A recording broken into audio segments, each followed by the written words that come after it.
Hai, sahabat kelas 5. Kembali lagi bersama Guru Izar Channel dalam konten pembelajaran yang selalu setia menemani kamu untuk belajar dari rumah.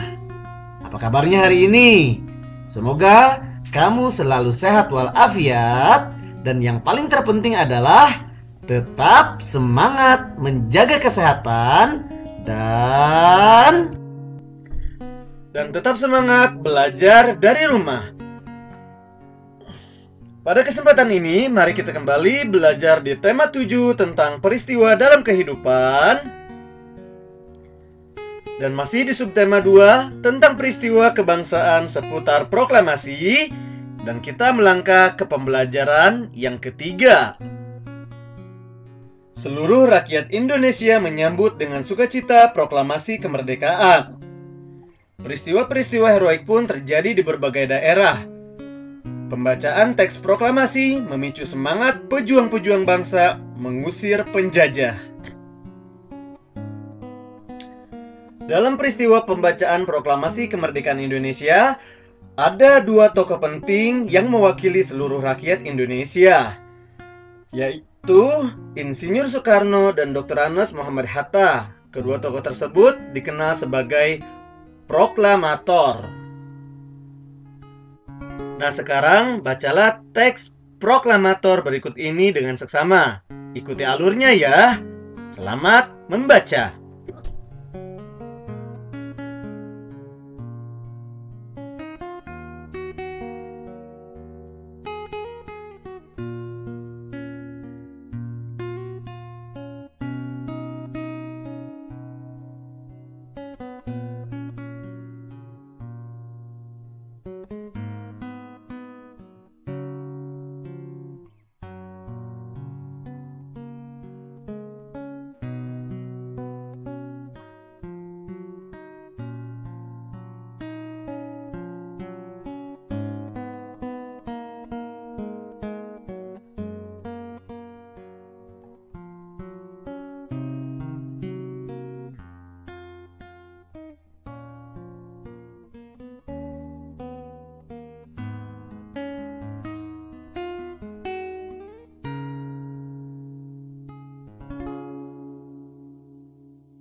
Nah, bagaimana adik-adik? Bisa mengikuti alur teks bacaan tersebut kan? Setelah kalian selesai membaca teks tadi, selanjutnya jawablah pertanyaan-pertanyaan berikut ini. Tuliskan jawabanmu pada buku tulis, lalu hasilnya foto dan unggah ke link yang sudah disiapkan. Tahukah kamu tindakan heroik mendukung proklamasi? Usaha menegakkan kedaulatan terjadi di berbagai daerah dengan tindakan heroik mendukung proklamasi kemerdekaan Indonesia. Berikut tindakan heroik mendukung proklamasi di berbagai daerah di Indonesia. Yang pertama, peristiwa heroik di Yogyakarta.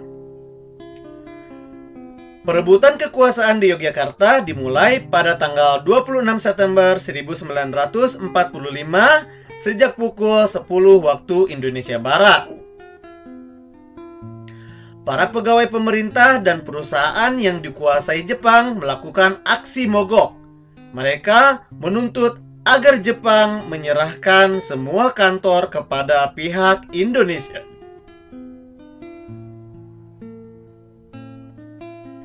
Kemudian, peristiwa heroik di Surabaya.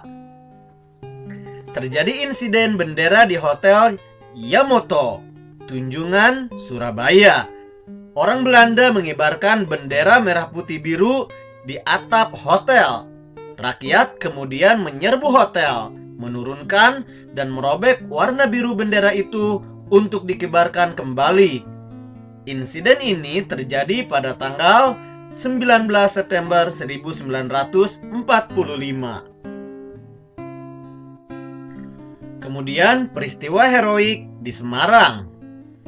Pada tanggal 15 Oktober 1945, pasukan Jepang melakukan serangan ke kota Semarang dan dihadapi oleh TKR dan Laskar Pejuang lainnya. Pertempuran berlangsung selama 5 hari. Akibat pertempuran ini, ribuan pemuda gugur dan ratusan orang Jepang tewas.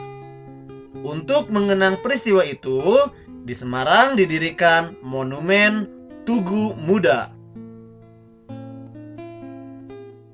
Selanjutnya, ada peristiwa heroik di Aceh.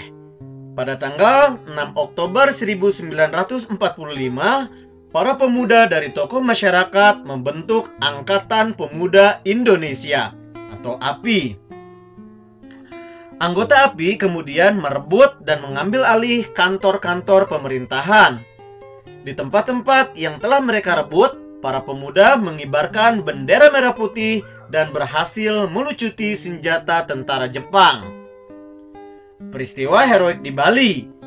Pada bulan Agustus 1945, pemuda Bali membentuk Organisasi Angkatan Muda Indonesia atau AMI dan Pemuda Republik Indonesia atau PRI.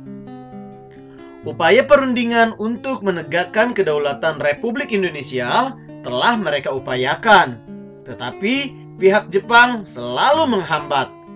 Pada tanggal 13 Desember 1945, para pemuda merebut kekuasaan dari Jepang secara serentak, tetapi belum berhasil karena persenjataan Jepang masih kuat. Ada juga peristiwa heroik di Sumbawa.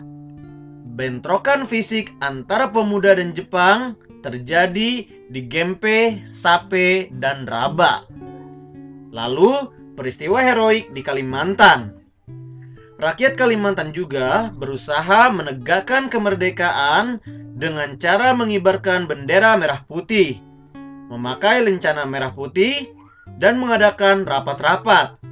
Namun kegiatan ini dilarang oleh pasukan sekutu yang sudah ada di Kalimantan.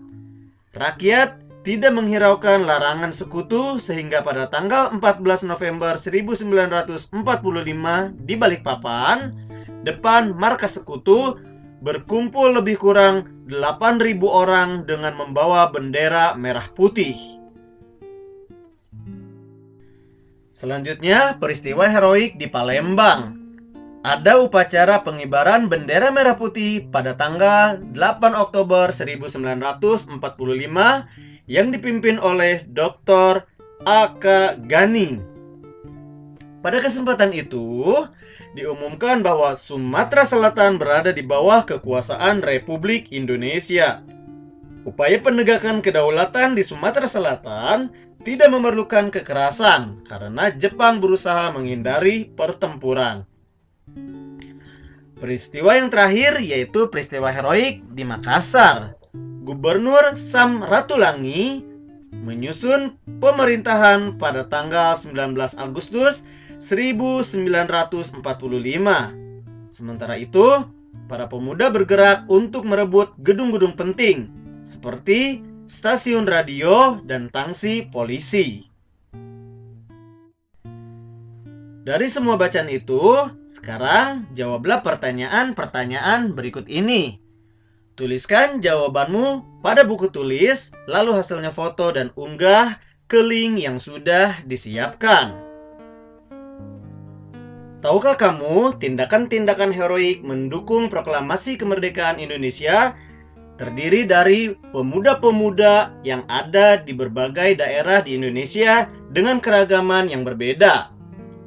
Kita hidup di tengah-tengah masyarakat yang memiliki keanekaragaman di segala bidang kehidupan. Meskipun beragam dan berbeda, tetapi kita tetap bisa bersatu dan hidup dengan rukun. Nah, sekarang ayo kita amati berbagai keragaman yang ada dalam satu kelas 5 kita.